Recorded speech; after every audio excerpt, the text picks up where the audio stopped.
तो ठीक है बेटा, आप लोग जो है, जो अभी बच्चे नए ज्वाइन हुए हैं, कि जो बच्चे पहले से क्लास ले रहे हैं, आप लोग जो है उनसे कांटेक्ट करिएगा और अपना जो भी आपका वर्क छूटा हुआ है आप उनसे पूछ के जो है कंप्लीट कर लिएगा। और आज भी जो है इसमें आजकल रिवीजन करा रहा हूँ, तो जो पिछले चैप्टर हो चुके हैं उन्हीं के कुछ क्वेश्चन आंसर्स आपके लिए लेके आए हैं। तो इसी क्रम में जो पहला प्रश्न है कि धर्म को, जो अभी हम रिवीजन कर रहे थे बेटा, वो था नमक का दरोगा चैप्टर। कल भी मैंने आपको 8-10 क्वेश्चन कराए, याद कराए थे, रिवीजन कराए थे। आज भी मैं करा रहा हूँ आपको। तो यहाँ पे पहला प्रश्न है, धर्म को बुद्धिहीन और देव दुर्लभ क्यों कहा गया है? तो यहाँ पे जो है बेटा, धर्म और अधर्म की बात यहाँ पे कहाँ आई थी कि जब पंडित अलोपी दीन ने जो है दरोगा मुंशी दर्जी को रिश्वत देने की कोशिश की, लेकिन उन्होंने रिश्वत देने से इनकार कर दिया। और क्या हुआ था उसके बाद कि उनको जो है बड़ी कठिनाइयों का सामना करना पड़ा, नौकरी से हाथ धोना पड़ा। तो अगर वो चुपचाप रिश्वत दे लेते तो शायद उनका फायदा हो जाता, लेकिन वो धर्म के साथ खड़े रहे, ईमानदारी के साथ अपनी खड़े रहे, कि उन्होंने कहा कि नहीं, मैं तो रिश्वत लूंगा ही नहीं, चाहे आप मुझे कितना ही क्यों ना लालच दे दो। तो यहाँ पे जो है धर्म को बुद्धिहीन और देव दुर्लभ त्याग क्यों कहा गया है? देव दुर्लभ यहाँ पे जो है धर्म को कहने का मतलब है कि इसलिए कहा गया है कि यहाँ पे धर्म जो है धन की जो ताकत है, बिल्कुल ऐसी बहुत बड़ी ताकत जो धन की ताकत है, उसको नहीं जानता। मुंशी बंशीधर जो है अलोपी दीन की धन की ताकत का अंदाजा नहीं लगा पाए। उन्होंने उनको अरे पकड़ तो लिया, गिरफ्तार तो कर लिया, लेकिन उनकी ताकत का अंदाजा वो नहीं लगा पाए। ठीक इस तरह से जो है कहने का मतलब है, उन्हें ये पता नहीं था कि धन की जो ताकत है, जो पैसे की पावर है, उसके सामने तो अच्छे अच्छे बड़े से बड़े अधिकारी भी नतमस्तक हो जाते हैं, यानी कि वो भी खरीद लिए जाते हैं।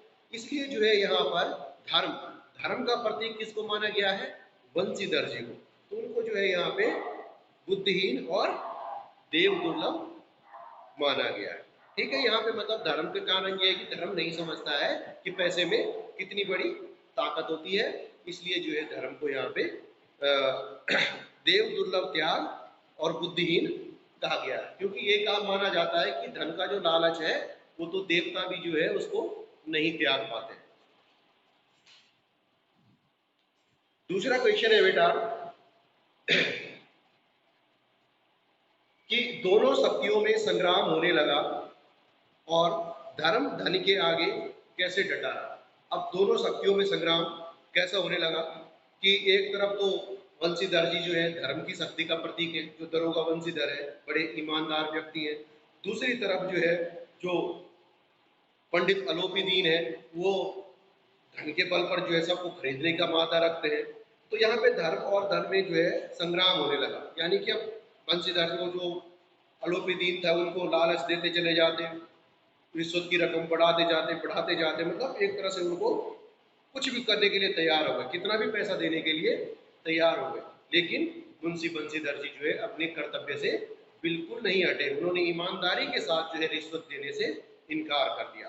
तो कहने का मतलब है कि यहाँ पे जो है धन और धर्म का संग्राम होने लगा। ठीक है ना, 1000 तक की रिश्वत, मतलब जब पंडित जी ने शुरू किया होगा कि 1000, उनको विश्वास था क्योंकि उन्होंने तो सबको ही खरीद रखा था।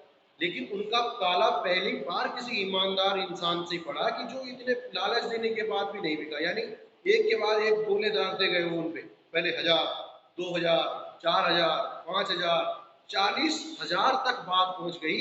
लेकिन बंशीधर जी जो है बड़ी ईमानदार व्यक्ति थे, धर्म के प्रतीक थे, वो अपने कर्तव्य से नहीं डिगे।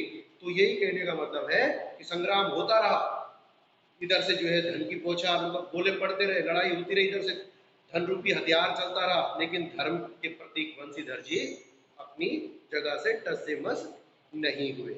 ठीक है बेटा, अब क्या है, तीसरा क्वेश्चन है, ये ज्यादातर पूछा जाता है बेटा एग्जाम में कि दुनिया सोती थी पर दुनिया की जीव जागती थी। ठीक है, दुनिया सोती थी लेकिन दुनिया की जीव जागती थी।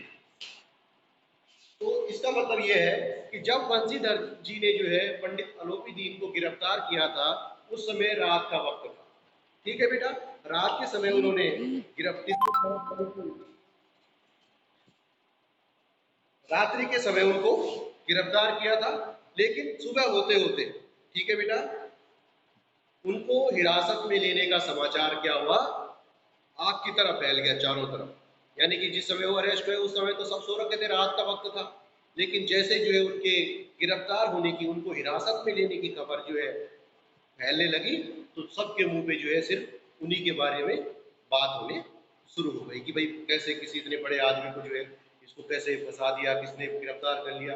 कुछ लोग उनको अच्छा मानते होंगे तो कुछ उनसे चिढ़ते भी होंगे, कुछ बोलोगे चलो ठीक ही हुआ कि ये आदमी तो बहुत बड़ा भ्रष्ट आदमी था, इसको तो गिरफ्तार होना ही होना था।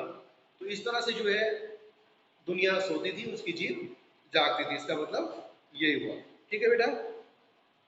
अब है पंडित अलोपी दीन पर निंदा की बौछारें क्यों हो रही थी। ठीक है, तो कहने का मतलब है कि पंडित अलोपी दीन पर निंदा, यानी कि उनकी बुराई हर कोई क्यों कर रहा था, कि इसलिए कर रहा था कि पंडित अलोपी दीन जो है नमक का जो कारोबार करते थे। अब वो जो क्या करते थे कि वो अवैध व्यापार नमक का किया करते थे। तो अवैध व्यापार करने का मतलब ये था कि मुंशी बंशीधर द्वारा जब उनको गिरफ्तार किया जाता है तो ये खबर पूरी, अब उनकी तो प्रतिष्ठा थी,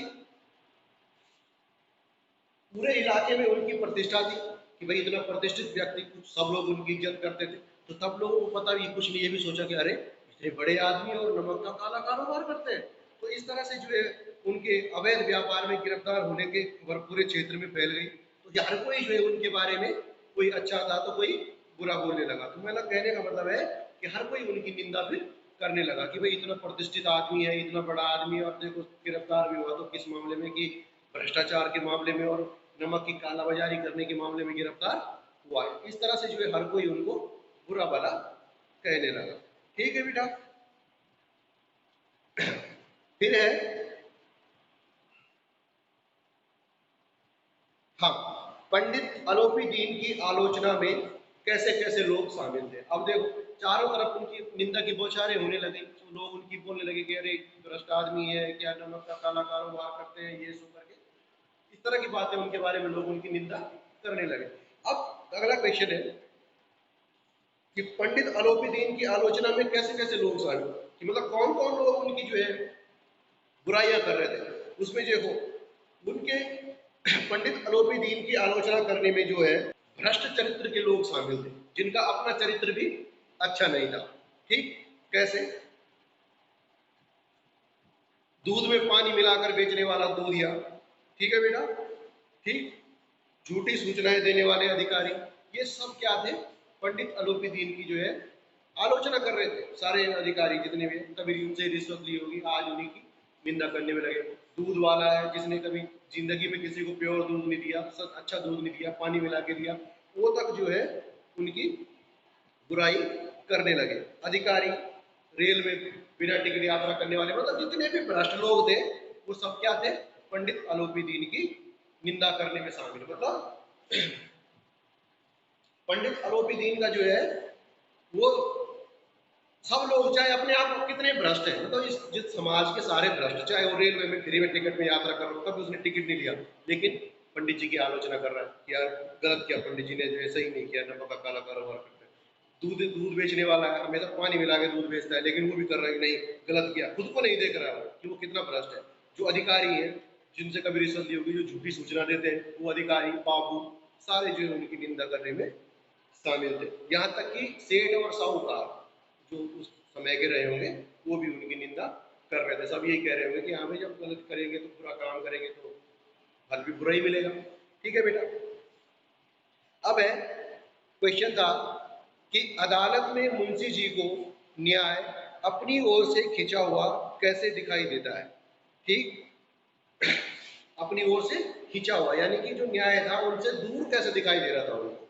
अब जब वो पंडित अलोपी दीन को लेकर अदालत में हाजिर हुए तो वहां जब उन्होंने अदालत का माहौल देखा कि वहां तो सारे लोग भ्रष्ट हैं, सब पंडित जी के आदमी है, खरीदे हुए आदमी है, चारों तरफ जो है उनके वकील, उनके डिप्टी मजिस्ट्रेट, वकील, चपरासी, सभी अलोपी दीन के पक्ष में दिखाई दे रहे थे। जो भी मतलब वहां पे अधिकारी कोर्ट के अंदर थे वो सब किसका पक्ष ले रहे थे, पंडित अलोपी दीन का। तो इसलिए जो है मुंशी जी को लगा कि वास्तव में जो है न्याय जो है मुझसे दूर होता चला जा रहा है। अगला है बेटा,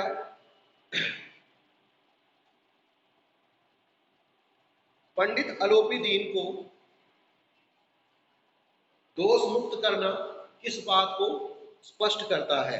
ठीक है बेटा, तो पंडित अलोपी दीन को दोष मुक्त करना किस बात का परिणाम है? तो सॉरी प्रमाण है। तो प्रमाण में सबूत, किस बात का सबूत दे रहा है कि पंडित जैसे भ्रष्ट आदमी को जो है, जो काला बाजारी करने वाले व्यक्ति को जो है बिल्कुल बरी कर देना, उनको माफ कर देना, ये किस चीज का सबूत है? ये है उस समय के समाज में व्याप्त भ्रष्टाचार का सबूत, कि किस तरह से जो है अंग्रेजी शासन काल में भी जो है देश में भ्रष्टाचार फैला हुआ। ठीक है बेटा, तो कहने का मतलब है कि पैसे के बल पे जो है सब बिके हुए थे। ठीक, अगला है कि पंडित अलोपी दीन के बरी होते ही वकील क्यों उछल पड़े? ठीक, क्यों उछल पड़े वकील? जैसे जो है उनके वकील थे, जैसे जो है अदालत ने फैसला सुनाया कि पंडित अलोपी दीन को जो है दोष मुक्त किया जाता है, तो उनके वकील उछल पड़े। सारे वकील क्यों उछल पड़े? वो खुशी के मारे उछल पड़े, क्योंकि अब उनको विश्वास हो गया कि अब पंडित अलोपी दीन से उनको ढेर सारे पैसे मिलेंगे, खूब पैसे उनको जो है कमाने का मौका मिल जाएगा। फिर है बेटा, उसकी लहरों ने अदालत की नींव हिला दी। उसकी लहरों ने अदालत की नींव हिला दी, कथन का क्या अर्थ है? तो पैसों के बल पर जो है, पैसों के बल पर अपने पक्ष में फैसला करवा लेने के बाद पंडित अलोपी दीन ने क्या किया? वकीलों, चपरासियों, जितने भी अधिकारी थे उनमें खूब पैसे बांटे। ठीक, और उसकी उनकी इस उदारता से न्याय पक्ष के प्रति लोगों की आस्था कमजोर हो गई। इस बात से सिद्ध हो गया कि धन के जोर से न्याय को भी खरीदा बेचा जा सकता है। कि जब जो है पंडित अलोपी दीन जो है जेल से, सॉरी अदालत से बरी हो गए, तो उनको क्या लगा, उन्होंने क्या किया कि जितने भी वकील, चपरासी जो उनका पक्ष अदालत में ले रहे थे, उनको खूब धन दौलत बांटी। अब धन दौलत बांटी तो लोगों को, अब जो लोग जो है न्याय के पक्ष में, हर कोई व्यक्ति तो भ्रष्ट नहीं होता बेटा, समाज में कुछ लोग अच्छे भी होते हैं। तो जो अच्छे लोग थे, जो मुंशी बंशीधर जी का फेवर कर रहे थे, उनका पक्ष ले रहे थे कि यार दरोगा जी ने कोई गलत नहीं किया है, तो उनका भी विश्वास क्या है, अदालत से उठ गया। अब लोगों के मन में ये आने लग गया कि भाई इस बात से ये सिद्ध होता है जी कि न्याय को क्या, अदालतों को भी जो है पैसे के बल पे खरीदा जा सकता है। तो इसलिए जो है लोगों की जो है न्याय व्यवस्था से जो आस्था थी वो कमजोर हो गई। ठीक है बेटा, आज के लिए इतना है, अभी आप बने रहेंगे।